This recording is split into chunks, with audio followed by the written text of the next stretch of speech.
want to go back to one of the engine room guys.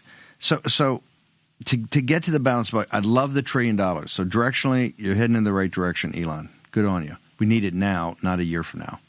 Because generally, we're not going to get it all, but generally, we can't pass a thing and spend it and then go through a year saying we should cut it. That's redonkulous. So we don't need to do that. That's why we have very smart people over at Doge, and you got even smarter people at OMB. They know what they're doing. But to go back, this is why defense budget. So we have roughly, we take in, I don't know, $4.5 or $5 trillion now. And we're going to have a bigger gap because, remember, that does include the tax cuts on no tax on tips, no tax on overtime, and the big kahuna, no tax on Social Security. But we roughly take in $4.5, $5 trillion. Corporate tax is only $500 billion of that, just saying. We spend about $6.5 trillion, roughly. These are rough numbers, but it's about a $3.5 to $2 trillion deficit.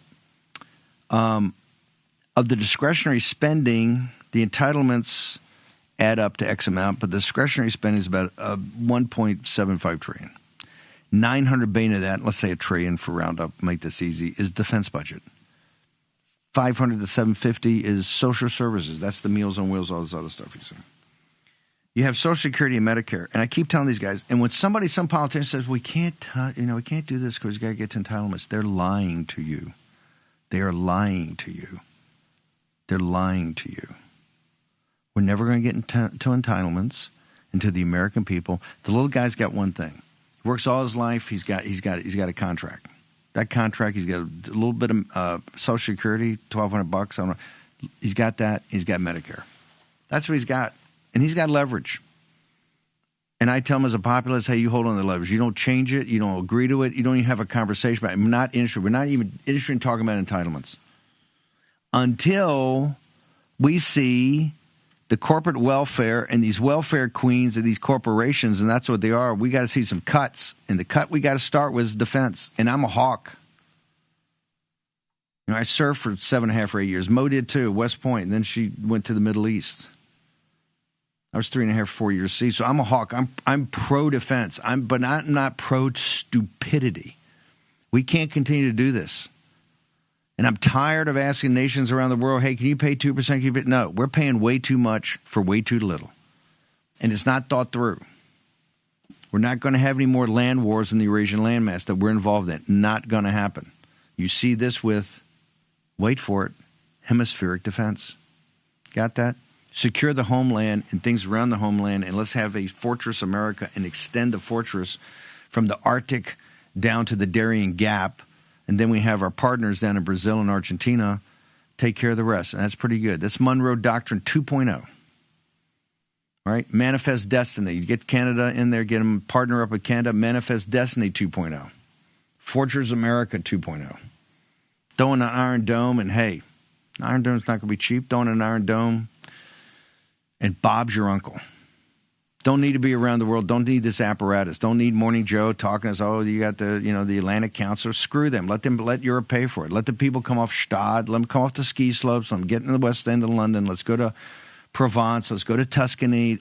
Cough up, pay up. You're so worried about the Russian army? That's your problem. Last time I looked, we ain't a continental power. We bailed you out. World War I. We bailed you out. World War II. We bailed you out. Cold War. 3 times the charm. Done. This is why Ukraine's got to be done today. No more. No more killing. No more money. Nothing. What we should do, no money. President Trump, ceasefire immediately. And then we want a forensic accounting on Zelensky. We want to see how much those oligarchs stole from the Ukrainian people and from you, the American taxpayer. No more money, no more troops, not part of a security guarantee. Nope. Not our problem. The border we're interested in, remember, is the territorial integrity, the self-determination, the sovereignty of Ukraine. Well, that's 2 Slavic entities slugging it out over there on, ill-defined somewhere around Stalingrad. I don't care, could care less. That's between them. Figure it out. One we care about is down the Rio Grande. That's down Starr County, Texas. And you know what? Starr County, Texas, 97% Hispanic, most Hispanic county in this country. In 2016, we lost, as good a job as I thought I did. President Trump lost that by 60%. to the ultimate globalist, Hillary Clinton. 2024, hard-bitten Starr County, Texas, 97% Hispanic. President Trump wins by 16 points. They're listening. They get it.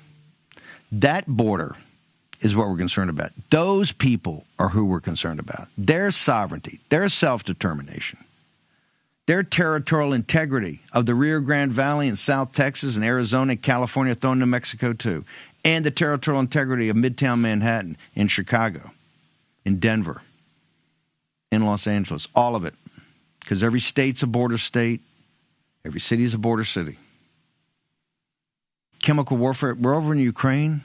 Hell, we're losing 100,000 people a year on fentanyl. That's a chemical. This is the opium war, too. This is the chemical warfare. We've had a biological attack. Who says we have biological attack? Not just the war. And we've been preaching that gospel since 15 January 2020. You know, you were here.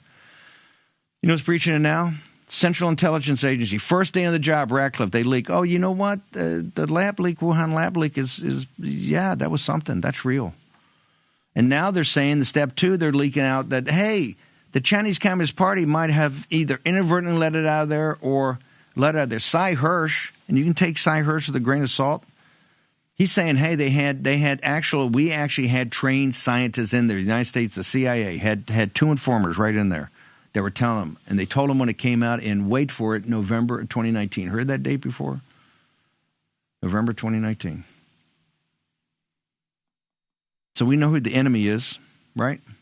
It's time to get on with it, get focused on it. We've got to go back to that defense budget. Look, you want to bring down the Chinese Communist Party? Remember, I'm the only civilian in the history of this country fully sanctioned by the Chinese Communist Party 1 minute after high noon on 20 January 2021. Matt Pottinger, Mike Pompeo, Peter Navarro, and your own Stephen K. Bannon. I wear it as a badge of honor. Because, yes, I support Lao Beijing. We can't overthrow the Chinese Communist Party. We cannot take down the Chinese Communist Party. Only Lao Beijing can do it, and they will do it. Because they're living under the most murderous dictatorship in the history of mankind.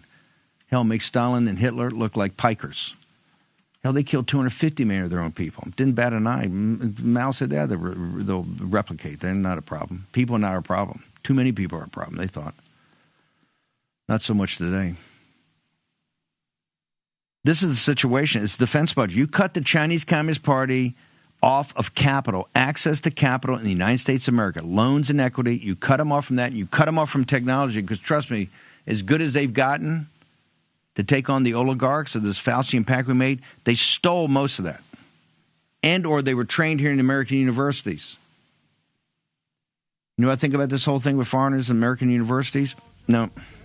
If they come here, they get an exit visa, not a green card, exit visa. Go home. We want you to make your country great again. And making your country great again, you'll make the world great again. It'll make it easier for the United States to be prosperous and peaceful. That's what we're aiming for, isn't it?